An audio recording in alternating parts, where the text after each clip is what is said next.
In the spring of 2011, a group of Scandinavian cavers embarked on an expedition that would go largely unnoticed by the outside world until one of them vanished without a trace. The location was a little-known vertical cave system in Avery, Norway, known locally as Kvernens Helvete or Kvern's Hellhole. Unlike most caves, which are found in the wilderness, Kvern's lay just beyond a quaint fishing village, hidden behind a decaying 19th century stone church. Locals warned that the cave screams when it rains, but dismissed the stories as Old Norse superstition. In reality, very few people knew it existed at all. The man leading the expedition was Anders Nygaard, a 44-year-old Norwegian cave geologist with over 20 years of experience. His partner, Eva Kolstad, 39, was a glaciologist and his longtime collaborator. The final member was Nico Vestergaard, a Danish student in his final year of his PhD, studying subterranean acoustics. He believed Kvern's was home to a rare geological phenomenon, infrasound reverberation, caused by airflow between narrow chutes. But Eva had a more disturbing theory. She believed the sounds reported in the area weren't geological, they were biological.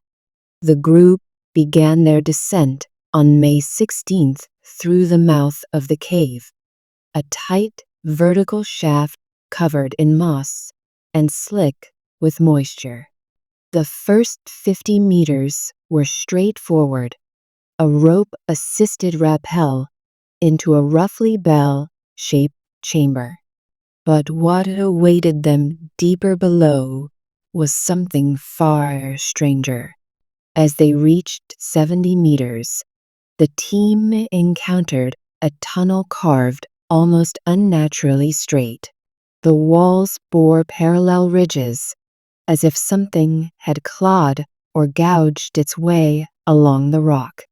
Eva hesitated. "These aren't the sediment lines," she muttered. "They're too precise." Nico laughed it off. "So what trolls carved this place?" Anders, however, was more concerned with something else. The deeper they went, the more their equipment began to fail. First, Eva's altimeter stopped responding. Then Nico's backup GPS inexplicably froze, even though it had worked earlier in the same location. And worst of all, their radios began picking up strange signals. At first, it sounded like echo distortion, but then, clearly, a voice. Just one word, repeated over and over.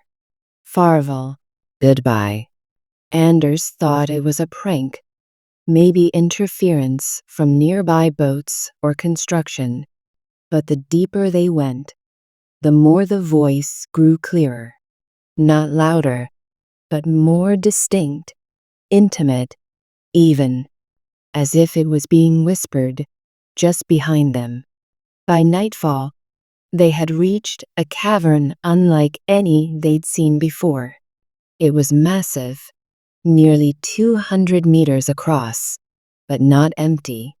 Inside were dozens of stalagmites, all uniform in height, shape, and spacing. They didn't grow from mineral deposits. They looked like columns, carved, arranged.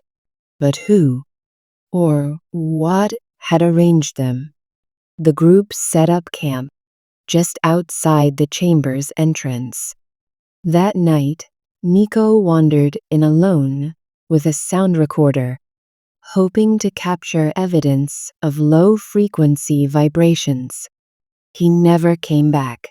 Anders and Ivo woke at 3:17 a.m.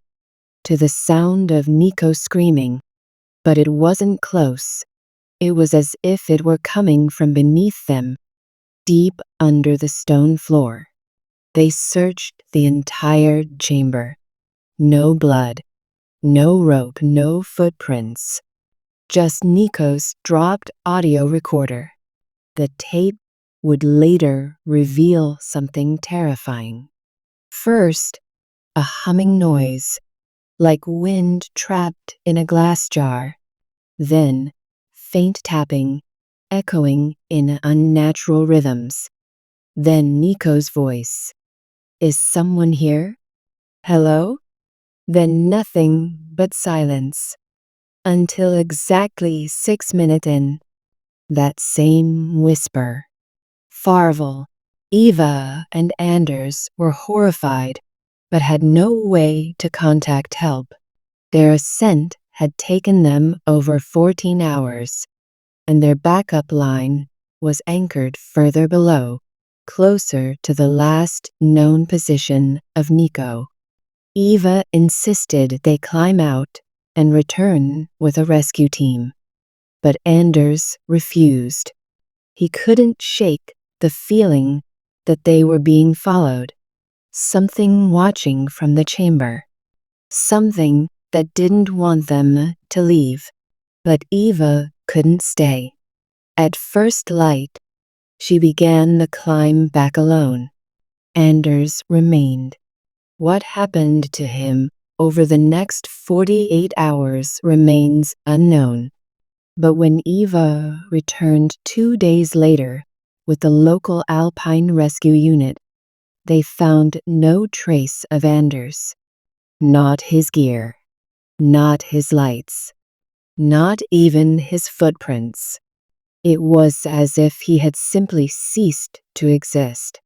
And yet, in the place where he'd last been seen, among the stone columns in that cavern, the team found something new. A single blood-red stalagmite, freshly formed, and carved into its base, a message scratched in with a knife. Tell her I heard it too. They pulled Eva out immediately. The cave was sealed the following month after 2 more volunteers from the geology department went missing during a surface-level scan. Even now, over a decade later, the cave remains unmarked on Norwegian geological records. But occasionally, hikers near the old church have reported something strange. A low hum rising from beneath their feet when it rains, like a choir of voices calling out from under the stone. Locals say it's the cave, remembering